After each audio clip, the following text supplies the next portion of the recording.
World top rankings ఉన్న యూనివర్సిటీస్లో ఎలాంటి IELTS రాయకుండా ఫ్రీ ఎడ్యుకేషన్ అండ్ స్కాలర్షిప్ అందుకోవాలంటే కాంటాక్ట్ విదేశ్ కన్సల్ట్స్. నమస్తే, వెల్కమ్ టు డ్రీమ్స్. నేను మీ మాధురి. రాజ్యసభ సభ్యత్వం కోసం వైవి సుబ్బారెడ్డి గారు నామినేషన్ వేసిన తర్వాత ఇప్పటి వరకు ఉమ్మడి రాజధానిగా ఉన్న హైదరాబాద్ ని ఇంకొన్ని రోజులు కొనసాగించాలి అంటూ కూడాను చెప్పిన వ్యాఖ్యలకి ఇప్పుడు టీడీపీ వాళ్ళు అసలు ఏంటి ఏపీకి రాజధాని లేకుండా చేస్తారా అనే ఒక ఎజెండాను పట్టుకొని దాన్ని లేవనెత్తే ప్రయత్నం చేస్తున్నారు. అసలు వైవి సుబ్బారెడ్డి గారు ఎందుకు అన్నారు, అసలు ఏం జరుగుతోంది, డీటెయిల్ గా చూద్దాం. మనతో పాటు ఉన్నారు రాజకీయ విశ్లేషకులు పురుషోత్తం రెడ్డి గారు. నమస్తే సార్. నమస్తే అండి. సార్, రాజధాని మనకి ఇప్పుడు హైదరాబాద్ ఇంకొన్ని రోజులు కొనసాగాలి, ఉమ్మడి రాజధానిగా ఉన్న హైదరాబాద్ ఇంకొన్ని రోజులు కొనసాగించాలి అని చెప్పి వైవి సుబ్బారెడ్డి గారు చెప్పడం జరిగింది. ఏపీని పరిపాలన రాజధానిగా చేసే వరకు, అంటే దాంట్లో డెవలప్మెంట్స్ అన్ని జరిగే వరకు ఇంకొన్ని రోజులు అక్కడ రాజధానికి సంబంధించిన ఏ అంశాలు ఉంటాయో అక్కడ కార్యాచరణలు జరగాలని చెప్పి సుబ్బారెడ్డి గారు చెప్పడం జరిగింది. సో దీని గురించి ఇప్పుడు టీడీపీలో ఒక వింత పోకడితో వెళ్తున్నారు. దాన్ని ఎలా చూడాలంటారు? అంటే వైవి సుబ్బారెడ్డి గారు చేసిన ప్రకటనలు రెండు. ఒకటి, మా రాజధాని విషయం మేము పూర్తయ్యేంత వరకు మాకు ఉమ్మడి రాజధాని కావాలనేది ఒకటి. రెండోది, ఉమ్మడి రాజధానిగా హైదరాబాద్ ఎందుకు ఉండాలి. నెంబర్ వన్, ఉమ్మడి రాజధానిగా హైదరాబాద్ ఎలా వచ్చిందంటే విభజన చట్టం 2014లో ఉంది. 10 ఏళ్ల పాటు హైదరాబాద్ ఉమ్మడి రాజధానిగా కొనసాగుతుంది అని. దట్టు విభజన చట్టంలోని కొన్ని అంశాలు 10 ఏళ్ల లోపు చేయాలని ఉంది. విభజన చట్టంలోని హామీస్ చేయాలని ఉంది. ఇప్పుడు 2014లో ఈ చట్టం వచ్చింది కాబట్టి 2024 అంటే ఈ సంవత్సరం మే 31కి బైఫర్కేషన్ యాక్ట్ క్లోజ్ అవుతుంది. బైఫర్కేషన్ యాక్ట్ అంటే అది మన హక్కు.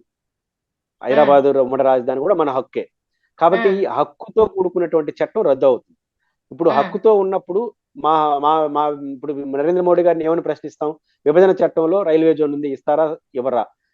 విభజన చట్టంలో మనకు లోటు బడ్జెట్ ఉంది, ఇస్తారా ఇరా? ఇన్ని ప్రశ్నలు వేసే అధికారం, అవసరమైతే కోర్టుకు వెళ్ళే అధికారం కూడా మనకు ఉంటుంది.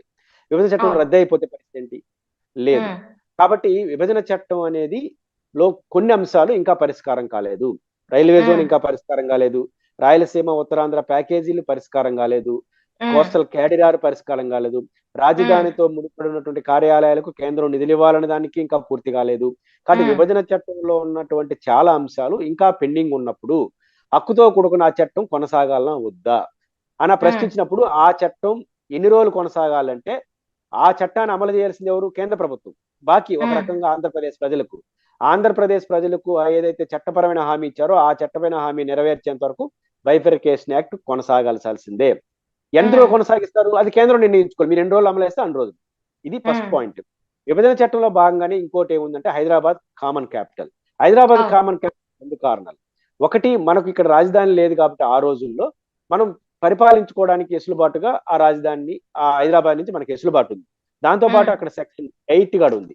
సెక్షన్ 8 ఏంటంటే శాంతి భద్రతలు లాంటి ఇష్యూలు వచ్చినప్పుడు ఆంధ్రప్రదేశ్ ప్రజలు కానీ ఇతర తెలంగాణ ఇతరులకు భయోన్మాదాల పరిస్థితులు ఏర్పడినప్పుడు గవర్నర్ పరిశీలించి హైదరాబాద్ లా అండ్ ఆర్డర్ని తన చేతిలో తీసుకోవచ్చు. ఈ యాక్ట్ ప్రకారం తెలంగాణ ప్రభుత్వం ప్రజలు ఎన్నుకున్న ప్రభుత్వం ఉన్నా ఆడ కమిషనర్ని, ఆడ పోలీస్ ఆఫీసర్లని ఎంపిక చేసుకునే అధికారం కూడా గవర్నర్కి ఉంటుంది. అంటే 3 పేర్లు వాళ్ళు పంపించాలి, దాంట్లో వీళ్ళు ఎంపిక చేస్తారు. అంటే అర్థం ఏమిటి? హైదరాబాద్ లా అండ్ ఆర్డర్ పైన కూడా గవర్నర్కి పెత్తనం ఉంటుంది. ఇది ఏ రాష్ట్రానికి లేనటువంటి ప్రత్యేక పరిస్థితి. ఇవన్నీ మనకు హక్కుగా ఉన్నాయి.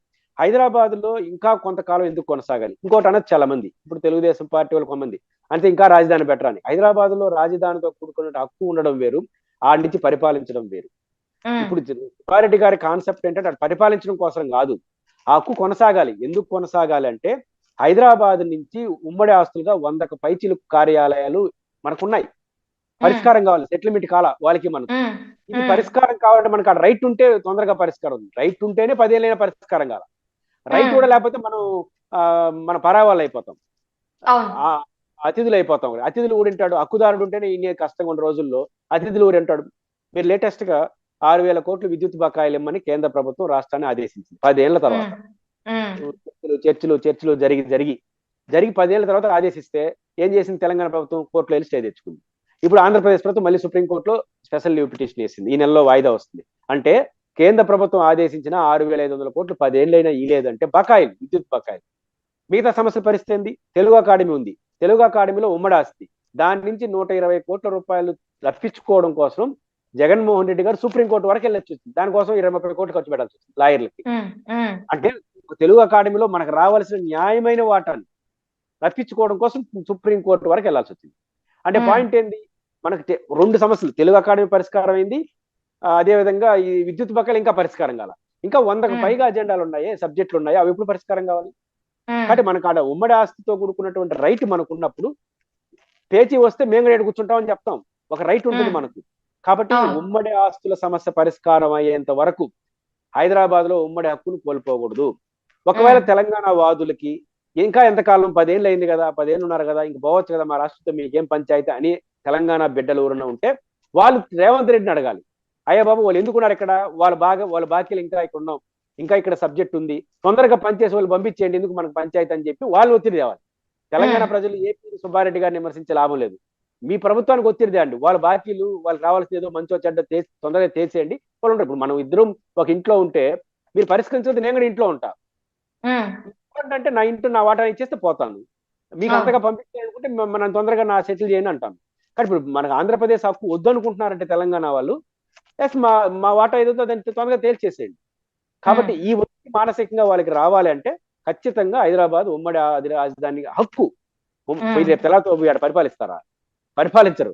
కాబట్టి హక్కు కోరాడు సుబ్బారెడ్డి గారి మాటల్లో ఓటీటీ ఎలా ఉన్నా సుబ్బారెడ్డి కోరింది అప్రోప్రియేట్ కరెక్ట్, ఖచ్చితంగా హక్కుగా ఉండడం అనేది మన ఆస్తులు కాపాడు కోసం, మన ఆస్తులు సాధించుకోవడం కోసం, అదేవిధంగా బకాయిలు రప్పించుకోవడం కోసం ఖచ్చితంగా ఉండాలంట. ఖచ్చితంగా రాజధాని ఆడ మన రాజధాని హక్కును కోల్పోకూడదు. రెండో పాయింట్ విశాఖ అమరావతి అనేది పాలసీ డెసిషన్స్. బట్ ఆంధ్రప్రదేశ్ రాజధాని పూర్తి స్థాయి ఏర్పాటు చేసుకునేంత వరకు ఎవరు డబ్బులతో ఏర్పాటు చేయాలండి? రాజధానిలో ఉన్నటువంటి అసెంబ్లీ, సెక్రటేరియట్ ఇవన్నీ కూడా కేంద్ర డబ్బులతో ఏర్పాటు చేయాలి. కేంద్రం డబ్బులు ఇవ్వాలి. వాళ్ళు సరిగ్గా ఇవ్వకపోతే తప్పెవరిది? వాళ్ళదే. అప్పటి వరకు మేము ఉంటాం. కాబట్టి మన హక్కు అది. హక్కుని కోరాడు సుబ్బారెడ్డి తప్ప ఆ నుంచి రేపు తెల్లారితో పోయి పరిపాలించడం కోసం కాదు. దీన్ని ఎటకారం చేయాల్సిన అవసరం లేదు. సుబ్బారెడ్డి గారు చెప్పింది అప్రోప్రియేట్ కరెక్ట్. ఖచ్చితంగా తెలంగాణ హైదరాబాద్ లో మన హక్కుని కొనసాగించాల్సిందే. ఎంతవరకు అంటే ఆ సమస్య పరిష్కరించేంత వరకు. దానికి అది తప్పు అనుకుంటే ఆ తప్పు కేంద్రానికి అవుతుంది, తెలంగాణ ప్రభుత్వం అవుతుంది తప్ప ఆంధ్రప్రదేశ్ కాదు. Okay sir, thank you very much sir.